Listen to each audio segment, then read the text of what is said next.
Bismillahirrahmanirrahim. Assalamualaikum warahmatullahi wabarakatuh. Alhamdulillah, alhamdulillahillazi ala rasulillahi bil huda wa dinil haq yudhhirahu waladdin. Asyhadu an la ilaha illallah wa asyhadu anna Muhammadan abduhu wa rasuluh. Raditu billahi rabba wa bil islami dina wa bi Muhammadin nabiyya wa rasulah. Bapak Ibu hadirin yang dirahmati Allah Subhanahu wa taala, berdasarkan hasil riset oleh Harvard Business University menyimpulkan bahwa sebagian besar masyarakat dunia saat ini itu mengalami stres diakibatkan oleh ketidakseimbangan. Ketidakseimbangan menurut mereka adalah ketidakseimbangan antara working hour and leisure, dalam artian tidak adanya keseimbangan antara jam kerja dan waktu istirahat. Nah, itu hasil riset dari mereka. Namun kami berpikir bahwa itu tidak sepenuhnya mampu terjawab dengan menyeimbangkan kedua aspek tersebut. Karena kenyataannya di beberapa negara maju ya, seperti di Jepang, bahwa ternyata jumlah orang yang melakukan bunuh diri itu jauh lebih besar, padahal ini negaranya sudah negara maju, dan juga tingkat kesejahteraan masyarakatnya juga lebih tinggi ya ketimbang negara-negara yang sedang berkembang. Oleh karena itu sudah sepantasnya ya bahwa dalam Islam menyatakan keseimbangan yang dimaksud di sini adalah keseimbangan antara kehidupan dunia dan akhirat. Ya, sebagaimana di dalam Al-Quran surah Al-Qasas ayat 77 yang berbunyi, A'udzubillahi minasyaitonirrajim, Bismillahirrahmanirrahim. Wabtaghi fima ataqallahu ad-daral akhirah wa la tansa nasibaka minad dunya. Ya, jadi yang poinnya di sini adalah segeralah atau capailah kebahagiaan akhirat dan jangan melupakan kebahagiaan dunia. Nah, di sini kita diminta bagaimana menyeimbangkan kehidupan dunia dan akhirat itu untuk mencapai kebahagiaan kedua-duanya. Ya. Jika kita kaitkan dengan kehidupan sehari-hari, bahwa kita melihat bumi ini tetap berputar pada porosnya, yaitu karena adanya keseimbangan gaya tarik-menarik di atmosfer.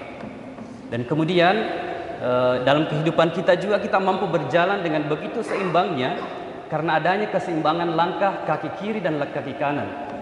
Sama halnya ketika kita kaitkan di dalam organ tubuh kita ada organ vital yang kita kenal dengan jantung, maka jantung itu mampu berkontraksi dan berelaksasi karena adanya keseimbangan komponen kimia di dalam sel jantung tersebut yang dikenal dengan kalsium dan kalium.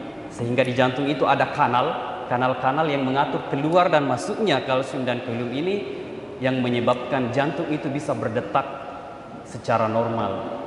Ya, dengan demikian saat ini marilah kita bersama-sama untuk tetap bagaimana menyeimbangkan antara aktivitas dunia kita dan aktivitas akhirat kita. Kalau dalam ilmu Barat menyatakan bahwa balancing, it doesn't mean you need to splitting 50-50 working hour and leisure hour.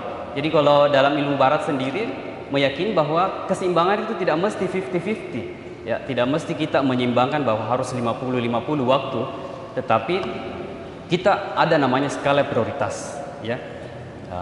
Kemudian kita kaitkan lagi dalam kehidupan sehari-hari kita bahwa sebenarnya ajal itu adalah pasti ya, ajal itu pasti, dan yang pastinya lagi kita tidak mengetahui kapan ajal kita datang, sehingga pentingnya kita dalam setiap hari menyeimbangkan aktivitas kita. Jangan menunda-nunda bahwa nanti besok lagi saya belajar mengaji, besok saja saya akan melakukan tahsin, belajar mendengarkan ceramah-ceramah dan sebagainya, karena kita tidak memahami dan kita tidak mengetahui kapan pastinya ajal kita dan kapan kita harus kembali kepada Allah Subhanahu wa taala.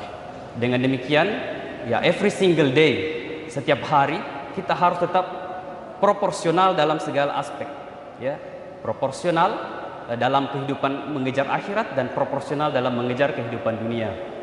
Ya, sebagaimana dalam kehidupan dunia kita, ya sebagai dosen kita pun harus memproporsikan tugas dan fungsi kita sebagai dosen. Begitu pula dengan karyawan. Kemudian kita di rumah sebagai ayah atau ibu, kita pun harus memberikan proporsi waktu khusus untuk tugas kita sebagai seorang ayah, baik pula sebagai seorang ibu. Kemudian proporsi dalam kehidupan sosial, bagaimana berinteraksi dengan orang-orang sekitar kita, dan proporsi-proporsi lainnya, ya, yang itu perlu untuk kita seimbangkan dalam setiap aktivitas keseharian kita, sehingga ketika ajal kita sampai, maka kita tidak akan menyesal di akhirat kelak bahwa kenapa saya tidak memproporsionalkan diri dalam ketika saya hidup di dunia, ya. Jadi kita tidak ada lagi penyesalan karena memang everyday kita, setiap hari itu kita betul-betul memproporsionalkan, memberikan porsi di setiap aspek kehidupan kita. Nah, itu makna daripada keseimbangan yang seharusnya dilakukan oleh seorang muslim. Sebagaimana juga diperkuat lagi di dalam Al-Quran, surah Al-Mulk yang berbunyi,